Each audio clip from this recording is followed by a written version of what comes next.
Assalamualaikum dan selamat malam buat doktor dan rakan-rakan sekalian. Hari ini kumpulan kami akan membentangkan tentang peranan dan langkah guru ataupun bakal guru dalam membantu mengadakan jaringan kemasyarakatan bagi menangani permasalahan kewangan yang dihadapi oleh murid di sekolah. Baik, kumpulan kami terdiri daripada 10 orang iaitu Nurul Afiqah, Nur Farah Emilia, Nur Ainin Sofia, Siti Farah Naziha, Farah ini, Muhammad Haziq Hakimi, Muhammad Fitri Anaki, Muhammad Fikri iaitu saya, dan Muhammad Haikal Fizi dan Nik Muhammad Syazwan. Dan pembentangan kami akan dibentangkan oleh 3 orang jaka iaitu saya sendiri, Muhammad Fikri bin Muhammad Najib, dan rakan saya Muhammad Haziq Hakimi dan rakan saya juga Muhammad Haikal Fizi. Semua sihat? Alhamdulillah sihat. Okay, baik. Okay, tanpa membuang masa, mari kita mulakan. Okay, pembentangan kami terbagi kepada 4 bahagian iaitu pendahuluan, peranan guru dalam membantu mengadakan jaringan kemasyarakatan bagi menangani permasalahan kewangan, seterusnya langkah penting yang perlu dilakukan oleh guru untuk membantu pelajar dan seterusnya ialah penutup. Baik, saya akan mulakan yang pertama ya. Okey, yang pertama, apa itu pendidikan? Pendidikan merupakan sesuatu tuntutan, keperluan yang amat penting yang perlu dipenuhi oleh pihak kerajaan, ibu bapa serta masyarakat kepada generasi pada masa kini. Pendidikan ini bukan sahaja terhad kepada golongan yang berkemampuan, tetapi turut meliputi golongan yang kurang bernasib baik seperti anak-anak miskin. Mereka juga mesti bersekolah. Dan pelbagai usaha yang telah dijalankan oleh pihak kerajaan bagi memastikan golongan yang kurang berkemampuan dapat menikmati akses pendidikan yang sama rata seperti orang lain. Di sini kami masukkan ialah pendidikan bukan sahaja orang yang berkemampuan dapat mengakses dengan baik, malah orang yang tidak berkemampuan juga dapat mengakses dengan baik. Okay. Seterusnya, apa itu tugas pendidik? Tugas pendidik adalah untuk mengajar beberapa subjek yang tertentu, memegang beberapa portfolio dalam suatu jawatan kuasa atau memegang suatu jawatan yang tidak berkaitan dengan aktiviti pengajaran di dalam kelas. Contohnya ialah co-curriculum lah bagi guru penasihat. Seterusnya, para guru juga membuat kerja-kerja perkeranian seperti mengisi borang, menaik surat dan menyediakan minit mesyuarat. Mereka juga mengambil tahu dan membantu pelajar, terutama pelajar yang menghadapi keluarga dan isu kewangan. Ingat ya, tugas guru bukan sahaja untuk mengajar semata-mata dalam kelas. Okey, senario yang sering berlaku di sekolah. Tafsiran kemiskinan bandar dan kemiskinan luar bandar mungkin berbeza dalam menerangkan sosioekonomi dan pengalaman hidup seseorang. Hakikatnya, kemiskinan keluarga sama ada di bandar maupun di desa tetap akan memberi kesan terhadap pendidikan dan juga persekolahan anak. Apatah lagi bagi keluarga yang berada dalam kategori miskin tegar. Okay, ini merupakan pendapatan garis kemiskinan mengikut negeri dan strata yang kita dapat lihat terdapat semua negeri dan wilayah terdapat di sini ya. Kita boleh lihatlah pendapatan garis kemiskinan pada tahun 2016. Baik, saya akan menerangkan tentang jadual tersebut. Berdasarkan jadual tersebut, kita akan lihat pendapatan garis kemiskinan PGK bagi pelajar mengikut negeri. Semakin tinggi PGK, semakin tinggi kos sara hidup bagi sesebuah negeri. Justru pelajar miskin Sabah dan wilayah Persekutuan Labuan yang tinggal di bandar mencatat PGK tertinggi iaitu RM 1154. Manakala pelajar miskin yang tinggal di Kedah mencatat PGK terendah iaitu RM872.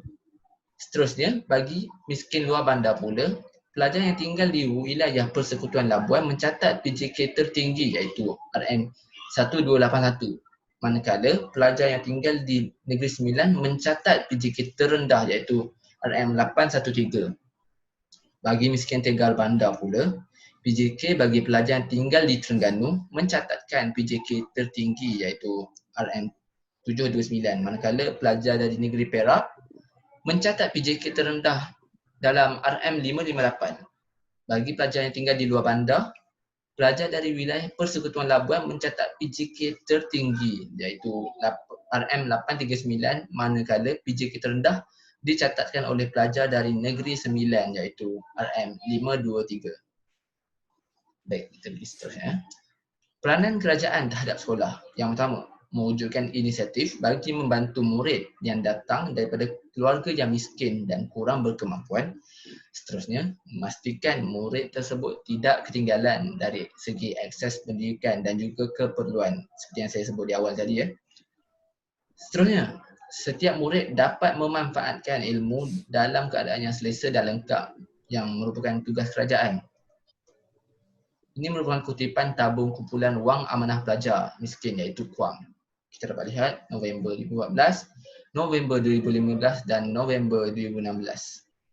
Kita dapat lihat dia tidak konsisten. Dia menaik dan menurun. Baik, kita akan pergi ke peranan guru, bakal guru dalam membantu mengadakan jaringan kemasyarakatan bagi menangani permasalahan kewangan oleh murid sekolah. Terdapat 10 peranan guru ya. Saya akan pergi yang pertama, pengumpulan data untuk bantuan. Ia merupakan peranan guru ya. Baik, guru mesti mewujudkan jaringan kemasyarakatan dengan masyarakat dan wakil setempat agar memudahkan mereka mendapatkan data lah. Seterusnya, memudahkan pemberian bantuan kepada murid-murid yang mempunyai masalah kewangan. Wakil rakyat atau wakil masyarakat setempat ingin memberi bantuan kepada murid yang mempunyai masalah. Guru juga berperanan sebagai orang tengah yang menghubungkan murid yang bermasalah dengan pihak yang ingin memberi bantuan. Baik, sekian saja daripada saya. Terima kasih. Kita terus kepada saudara Haikal Hafizi. Assalamualaikum warahmatullahi taala wabarakatuh. Saya Muhammad Haikal Hafizi bin Hamdan. Assalamualaikum warahmatullahi. Saya akan meneruskan pembincangan ini dengan meneruskan peranan guru ataupun bakal guru dalam mewujudkan jaringan hubungan dengan masyarakat bagi membantu murid yang menghadapi masalah kemiskinan. Okay, peranan guru ataupun bakal guru yang seterusnya adalah pemudah cara kepada aktiviti kesukarelawanan. Guru bertindak sebagai pemudah cara bagi mengadakan hubungan dua hala dengan para pelajar universiti. Hal ini kerana, seperti yang anda semua tahu, pelajar universiti banyak melakukan aktiviti kesukarelawanan yang dikenali sebagai bakti siswa iaitu program bantuan kepada masyarakat setempat. Jadi, guru hendaklah mewujudkan jaringan hubungan dengan pelajar universiti yang terdahulunya terdiri daripada murid daripada sekolah beliau. Melalui jalinan kerjasama itu, secara tidak langsung murid-murid yang kurang berkemampuan di sekolah guru tersebut dapat bantuan dari segi wang ringgit dan keperluan asas. Malah pelajar universiti daripada kelab bakti siswa ini juga memberi bantuan dengan mengadakan tuition percuma kepada murid yang kurang berkemampuan. Hal ini kita dapat lihat bahawa tanggungjawab guru amat penting bagi membolehkan murid miskin melihat keindahan pendidikan yang terhalang oleh liku-liku kemiskinan yang dihadapi. Melalui kerjasama guru dengan pelajar universiti, secara tidak langsung dapat membantu murid, tidak kira murid yang berkemampuan ataupun tidak berkemampuan, merasai kesamarataan dalam pendidikan. Kita pergi kepada peranan yang seterusnya.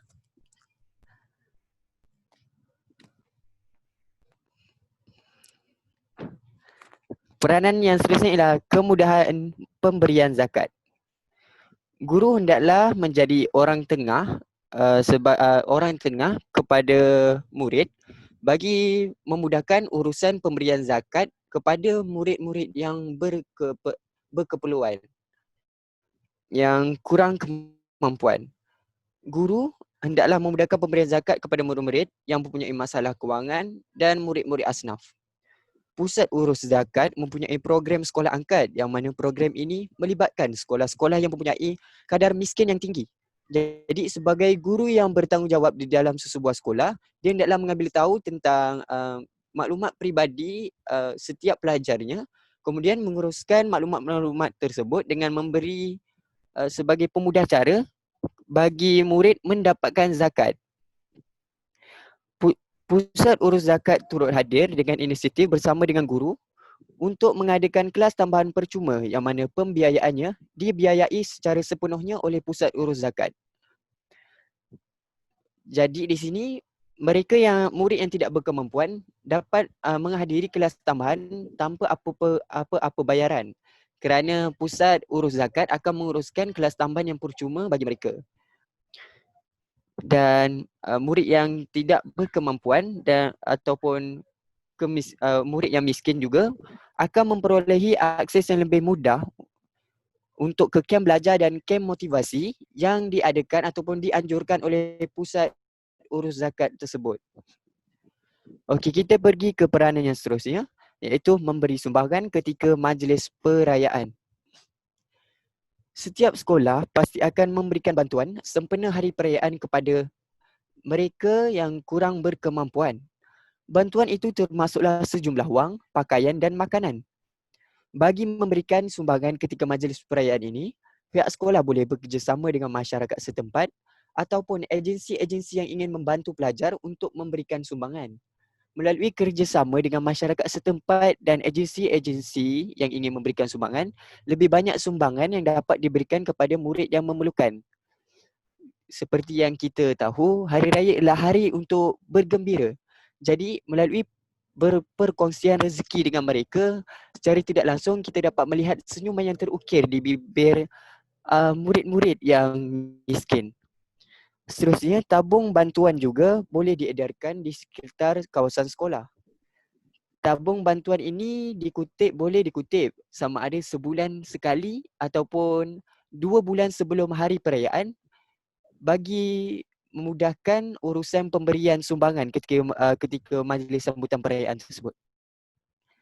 Dan melalui derma ataupun sedekah daripada para pelajar ataupun masyarakat setempat, ia dapat memupuk sikap yang baik dan terpuji dalam kalangan pelajar seperti yang dituntut dalam agama Islam.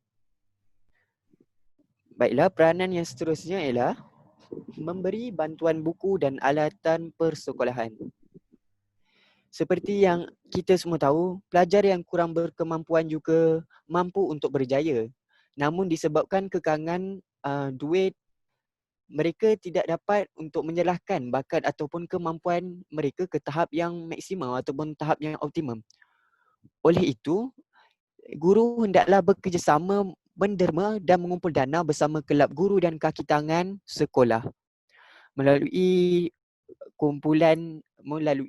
dana yang telah dikumpul oleh kelab guru dan kaki tangan sekolah, secara tidak langsung guru-guru boleh menggunakan duit tersebut untuk memberi peralatan-peralatan yang diperlukan oleh murid-murid seperti kalkulator, alat-alat tulis, pensel pemadam dan sebagainya. Alat-alat persekolahan seperti kalkulator sangatlah penting, terutama sekali untuk subjek-subjek yang memerlukan pengiraan. Secara tidak langsung, melalui bantuan buku dan alatan persekolahan oleh guru, melalui kelab guru dan kaki tangan sekolah, ini dapat menaikkan semangat murid untuk lebih berjaya dalam pelajaran. Baiklah, kita pergi ke peranan yang seterusnya ialah kumpul dana. Guru-guru juga perlu ataupun turut mampu memudahkan proses pengumpulan dana, iaitu dengan menjayakan ataupun menganjurkan program pengumpulan dana untuk tabung amanah murid miskin. Hal ini boleh dilakukan melalui penganjuran aktiviti-aktiviti seperti hari keusahawanan, hari kantin dan sebagainya dengan kerjasama daripada masyarakat setempat. Kita juga boleh melalui hari keusahawanan ataupun hari kantin, secara tidak langsung kita boleh mengadakan suatu jualan yang membeli sambil menderma. Jadi kita boleh mendapat kelebihan daripada penjualan yang berlaku pada hari tersebut. Dan kutipan derma itu secara tidak langsung boleh membantu mereka yang murid-murid yang memerlukan. Dana dapat dikumpulkan dengan lebih banyak apabila masyarakat luar turut sama bekerjasama dalam usaha tersebut. Okey, kita pergi ke peranan guru ataupun bakal guru yang seterusnya, iaitu program bantuan kilat. Program bantuan kilat ini sering dikhususkan sekiranya murid dan keluarga mengalami masalah seperti kebakaran atau kematian ahli keluarga. Program bantuan kilat ini akan dilakukan secara guru menyediakan tabung ataupun guru menyediakan satu akaun bank dan mewar-warkannya kepada masyarakat setempat dan persatuan ibu bapa dan guru. Melalui berbuat demikian, kita dapat mengumpul dana dan membantu murid-murid yang ditimpa musibah ataupun mempunyai kematian ahli keluarga. Melalui sumbangan daripada program bantuan kilat ini, kita dapat memudahkan murid dan keluarga dalam meneruskan kelangsungan hidup. Seperti yang kita tahu, sekiranya murid ditimpa musibah seperti rumah dia terbakar, banyak perkara dan banyak kerugian yang akan dialami oleh murid tersebut. Melalui sumbangan dana program bantuan kilat ini, secara tidak langsung, sedikit beban keluarga mangsa dapat diringankan. Baiklah, kita pergi ke peranan yang seterusnya. Memperkukuh peranan PIBG ataupun Persatuan Ibu Bapa dan Guru. PIBG adalah satu penubuhan yang diceburi secara sukarela. PIBG boleh mencari sumbangan dari ahli dan orang ramai sama ada berbentuk wang maupun tenaga bagi faedah para pelajar. Dari segi tenaga ini kita boleh lihat masyarakat yang mempunyai pendidikan seperti guru-guru di luar sana boleh menyumbangkan tenaga dengan memberi kelas tambahan percuma kepada mereka yang memerlukan. Ibu bapa dan guru mendapat kata sepakat dan bagaimana cara yang terbaik untuk menangangi sesuatu masalah di sekolah, termasuklah akademik sasiah dan disiplin pelajar. Melalui PIBG juga, ia dapat membantu sekolah dalam pelbagai aktiviti demi kebaikan anak-anak yang belajar di sekolah. Mesyuarat PIBG yang diadakan dapat membantu pihak sekolah untuk memikir cara yang terbaik untuk memberi sumbangan ataupun meringankan beban pelajar-pelajar yang memerlukan bantuan. Ia dapat membantu pelajar dan guru dalam menangangi masalah kewangan pelajar di sekolah. Baiklah, seterusnya.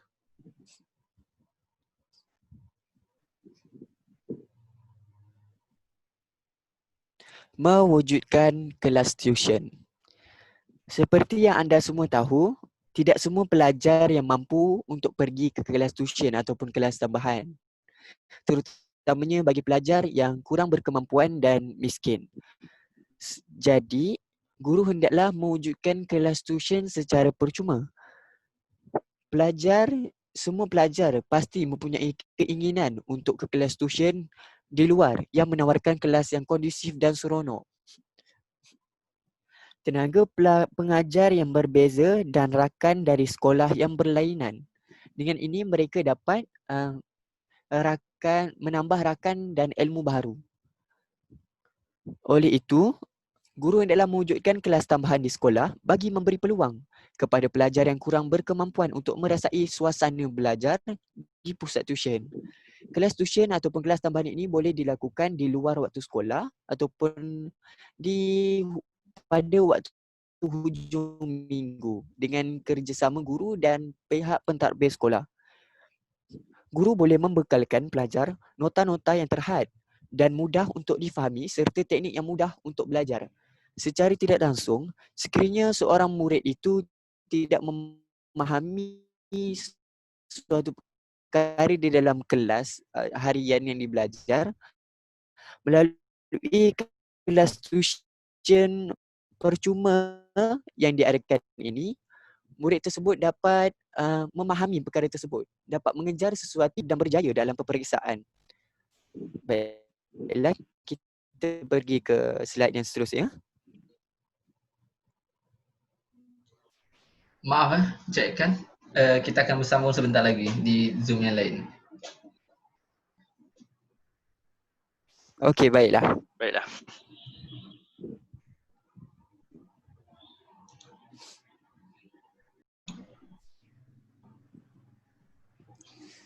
Baiklah, kita pergi ke peranan bakal guru dalam menjalinkan kerjasama dengan masyarakat luar bagi membantu murid yang kurang berkemampuan.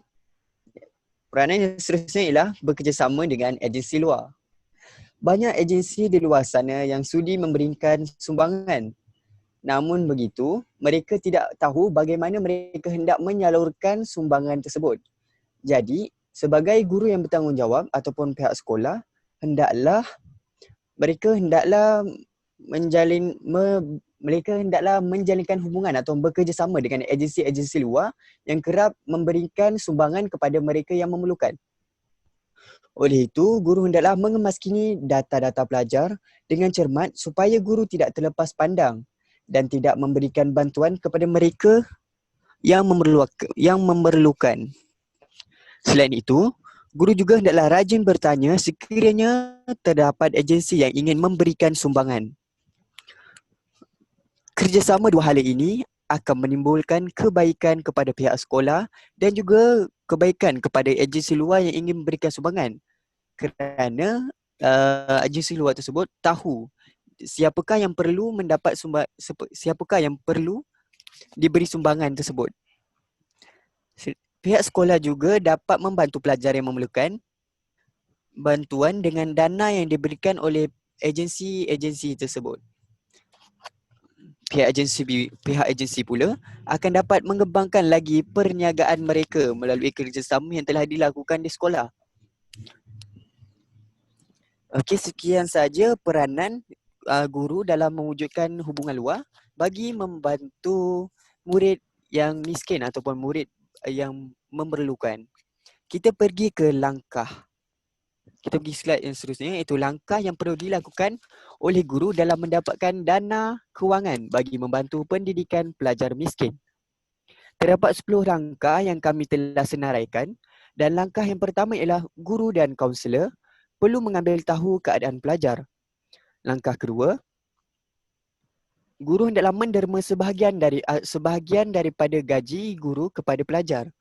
Seterusnya ialah mewujudkan tabung penyayang dengan kerjasama daripada menteri, menggalakkan murid menderma dengan mewujudkan tabung RM1, penganjuran hari keusahawanan, kerjasama alumni sekolah, mewujudkan tabung kebajikan untuk pelajar miskin, saham koperasi kepada pelajar miskin di sekolah, melibatkan pelajar miskin dengan hari keusahawanan sekolah, dan akhir sekali, kenal pasti agensi bukan kerajaan yang dapat membantu mereka.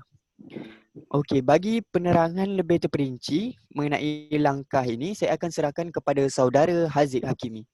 Sekian daripada saya. Baiklah. Bismillah, Assalamualaikum. Terima kasih kepada saudara Haikal yang menerangkan tentang peranan-peranan. Dan bersama saya Muhammad Haziq akan menerangkan tentang langkah-langkah yang perlu dilakukan oleh guru dalam mendapatkan dana kewangan bagi membantu pendidikan pelajar miskin. Kita pergi ke langkah yang pertama, iaitu guru dan kaunselor sekolah perlu mengambil tahu tentang keadaan. Guru perlu bertanya tentang keadaan pelajar dari segi kewangan dan Guru juga boleh daftarkan nama pelajar untuk menerima bantuan seperti bantuan rancangan makanan tambahan RMT, atau murid berkeperluan khas, beasiswa kecil persekutuan, bantuan seragam beruniform, beasiswa sukan dan sebagainya. Guru perlu memberitahu pelajar tentang bagaimana mereka boleh mendapatkan bantuan seperti beasiswa kecil persekutuan. Di sini kita nampak peranan guru sangat jelas dalam membantu pelajar dari segi keuangan mereka. Kita pergi ke langkah yang seterusnya, langkah kedua.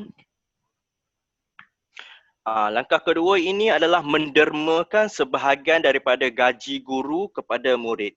Kita juga pernah dengar tentang program ibu bapa angkat dan juga anak angkat.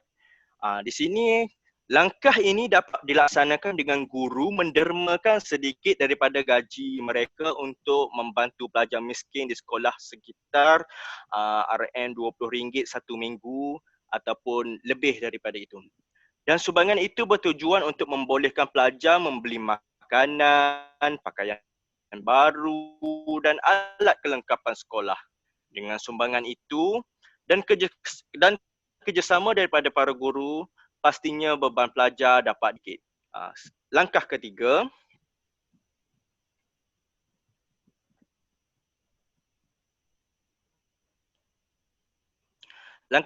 adalah mewujudkan tabung penyayang dengan kerjasama daripada menteri.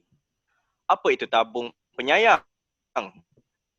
Tabung penyayang ini adalah dilaksanakan bertujuan memberi peluang kepada pelajar menuntut ilmu. Pelajar yang tidak mampu ke sekolah kerana tidak mampu membayar sewa bas, sewa van, tiada wang saku akibat ketiadaan wang. Justru bantuan kepada murid tercicir juga dilaksanakan, di mana guru akan meneliti dalam tempoh pertama persekolahan, iaitu guru akan membuat penilaian siasatan rinci diperoleh. Kemudian kita pergi ke langkah keempat. Langkah keempat, seperti mana yang tuan-tuan nampak, adalah menggalakkan murid menderma dengan mewujudkan tabung RM1. Tabung RM1 ni sudah lama ditubuhkan. Seingat saya, sewaktu saya di bangku sekolah lagi dah ada tabung RM1 ni. Tabung RM1 ni sememangnya sangat membantulah. Iaitu langkah ini merupakan inisiatif pelajar yang berkemampuan, ya, di mana pelajar yang mempunyai wang yang mampu untuk untuk keperluan mereka, di mana mereka digalakkan untuk menderma RM1, walaupun serendah RM1 ataupun lebih. Wang ini tidak pergi ke mana pun. Wang ini pergi kepada rakan-rakan mereka yang tidak senasib dengan mereka. Jadi sama-sama tolong, sama-sama boleh hidup dalam keadaan yang kondusif. Tabung ini dapat membantu pelajar miskin menerusi pemberian sumbangan barang dapur dan juga tuition percuma.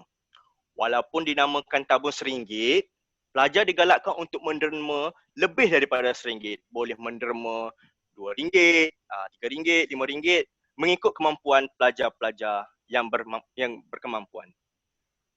Tabung tersebut diletakkan di sekolah.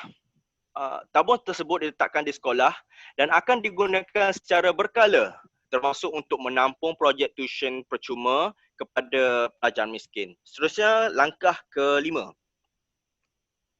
Langkah kelima ini adalah penganjuran hari keusahawanan. Penganjuran hari keusahawanan ini telah membolehkan sekolah mendapat sumbangan daripada masyarakat dan individu setempat. Tak lain tak bukan, ia bertujuan untuk meningkatkan permuafakatan antara ibu bapa dan juga pihak sekolah serta masyarakat setempat, agensi kerajaan dan swasta ke arah mengumpul dan menambah dana PIBG, Persatuan Ibu Bapa dan Guru, menaik taraf infrastruktur dan sumbangan kebajikan untuk warga sekolah.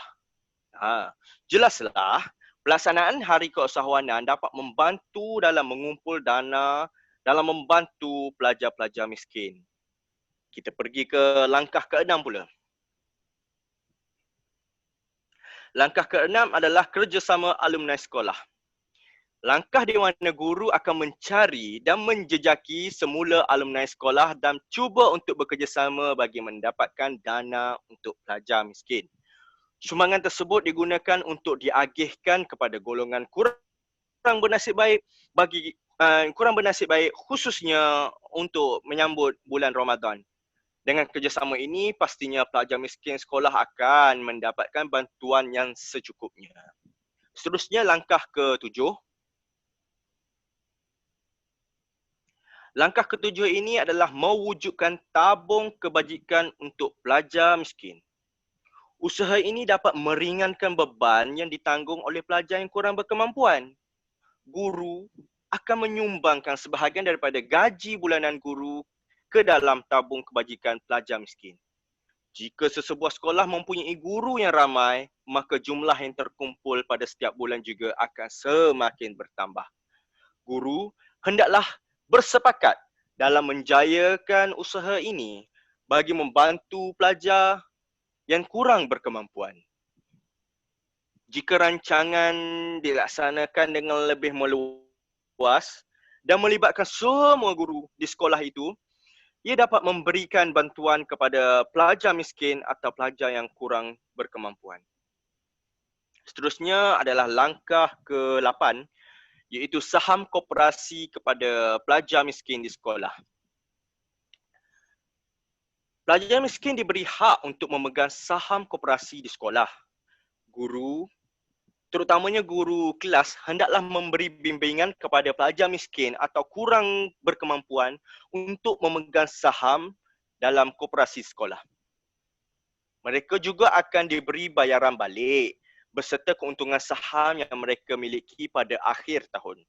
Jika idea ini dapat membantu pelajar miskin menambahkan keuangan mereka. Kita pergi ke langkah seterusnya, iaitu langkah ke-9, iaitu kenal pasti agensi bukan kerajaan, NGO yang dapat memberikan bantuan pembelajaran kepada pelajar miskin. Pihak kerajaan melalui KPM, Kementerian Pendidikan Malaysia, telah menyediakan pelbagai jenis bantuan bagi membantu pelajar miskin di sekolah secara seluruh di Malaysia. Rancangan makanan tambahan iaitu RMT, Allow Murid Berkeperluan Khas EMK, beasiswa sukan, bantuan seragam beruniform dan juga beasiswa kecil persekutuan. Termasuklah bantuan kumpulan wang amanah pelajar miskin KUAM, bantuan khas awal persekolahan 1 Malaysia dan juga voucher buku 1 Malaysia iaitu BB1M. Selain daripada bantuan kerajaan juga, guru boleh mendapatkan bantuan melalui badan bukan kerajaan NGO iaitu syarikat swasta, zakat negeri dan sebagainya. Dan kita pergi ke langkah terakhir iaitu melibatkan pelajar miskin dengan hari keusahawanan sekolah.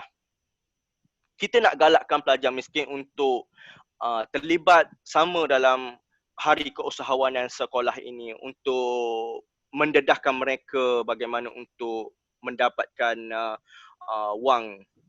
Ya, dengan murid-murid miskin diberi peluang untuk membantu guru berniaga semasa hari keusahawanan sekolah. Di sini kita akan menambah pengalaman murid dalam bekerja, dalam mencari wang. Dan ini boleh dilakukan pelajar apabila tamat sesi persekolahan. Kebiasaannya akan melibatkan pihak sekolah dengan penduduk setempat di kawasan tersebut dan hasilnya daripada keuntungan jualan tersebut, sebahagiannya boleh disumbangkan kepada pelajar miskin. Sekian, itu untuk langkah. Dan kita pergi ke bahagian penutup. Terima kasih dengan penerangan yang cukup jelas daripada anda. Baik, saya akan membuat penutup bagi pembincangan kami. Baik, penutupan daripada kami ialah guru memainkan peranan yang penting dalam memastikan kebajikan pelajar miskin terjaga. Jadi guru mestilah peka dengan kebajikan murid. Kerana murid tidaklah semuanya beradalah. Betul semua? Betul. Baik, inisiatif guru dalam memastikan segala kebajikan pelajar amatlah diperlukan kerana pelajar ini mereka punya pengetahuan tentang bantuan-bantuan ini adalah terhad kerana mereka kurang pendedahan. Oleh itu, guru perlu bersikap proaktif dalam mencari dana berkaitan bagi membantu pelajar miskin. Maka setiap guru itu bertanggungjawab untuk aktif mencari bantuan-bantuan untuk murid dan kerjasama daripada guru untuk memastikan semua pihak berganding bahu amat diperlukan dalam memastikan pelajar mendapat peluang pendidikan yang baik. Jadi guru mestilah bekerjasama dengan ibu bapa dan PABG contohnya untuk mendapatkan dana untuk mencari bantuan kepada pelajar yang mengalami masalah kewangan. Dan sekian saja daripada kami 10 ahli dalam grup ini. Maka sekian, terima kasih. Terima kasih. Terima kasih. Assalamualaikum.